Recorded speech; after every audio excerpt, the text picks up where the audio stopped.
All right. So something that you guys, that we can't move on without talking about is the hysteria involved at the end of Act 1, right? The curtain falls on these ecstatic cries of Abby and Betty as they are just accusing random villagers left and right of witchcraft. So hysteria is taking hold of Salem.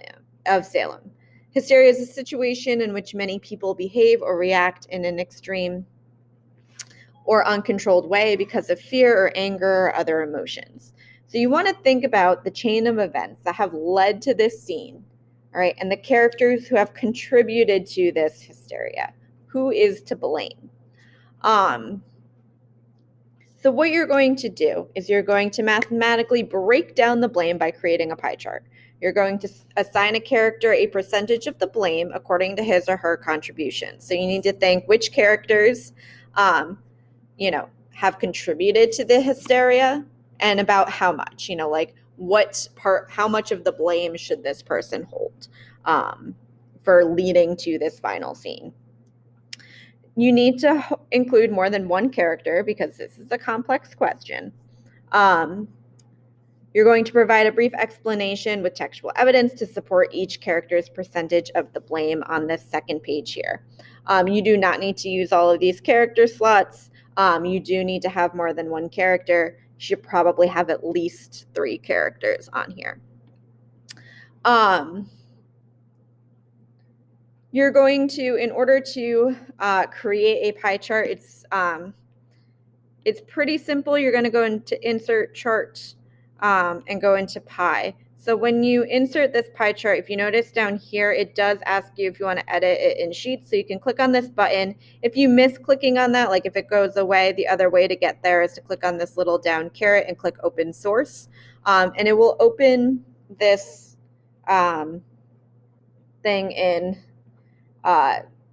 Google Sheets. And so when you open it, it's going to take a minute and it's going to actually put the chart here. And it almost looks like you lost this information up top, but just scroll back up and you'll find it.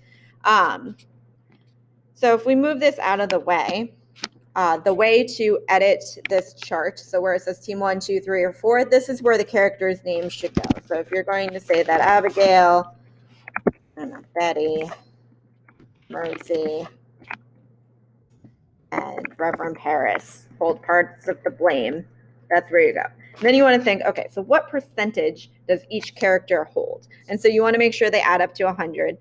It doesn't, if you think Abby holds most of the blame, then, start her at like 50%.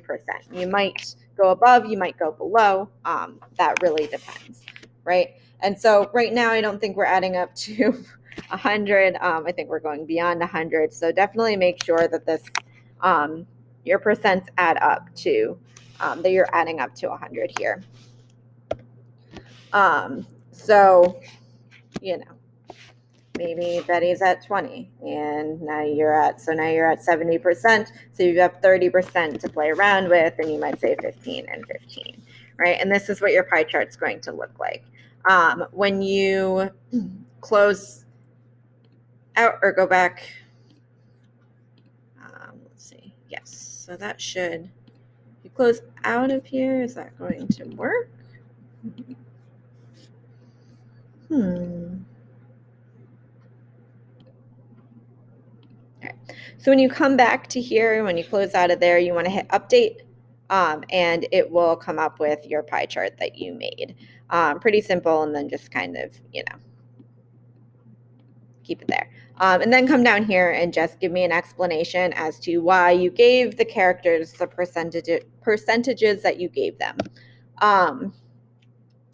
If you have any questions, if you have any trouble with the pie chart, let me know. These instructions here are pretty much fit the bill.